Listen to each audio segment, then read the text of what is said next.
अस्सलाम वालेकुम friends, welcome back to my channel.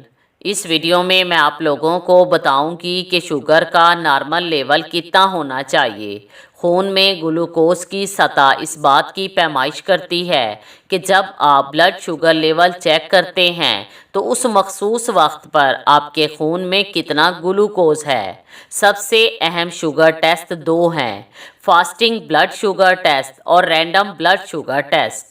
Fasting blood sugar test खाली पेट किया जाता है और आमतौर पर सुबह निहार मुंह होता है।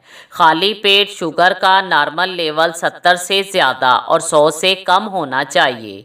100 से 125 तक ये जाहिर करता है कि आपको प्री डायबिटीज़ है। 125 से ऊपर हो तो इसका मतलब है कि आप डायबिटीज़ के पेशेंट हैं। इसके लिए आपको अपने डॉक्टर से मशवरा करना चाहिए। रैंडम ब्लड शुगर टेस्ट के लिए खाली पेट होना ज़रूरी नहीं होता।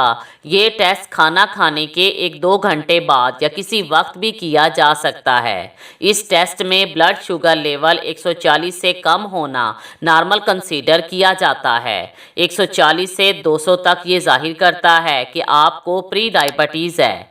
200 से ऊपर हो तो इसका मतलब है कि आप डायबिटीज़ के पेशेंट हैं। सिर्फ एक बार टेस्ट करवाने से शुगर कंफर्म नहीं होती। इसके लिए 2 बार खाली पेट शुगर टेस्ट करवाएं और 2 बार खाना खाने के 1-2 घंटे बाद टेस्ट करवाएं। Thanks for watching.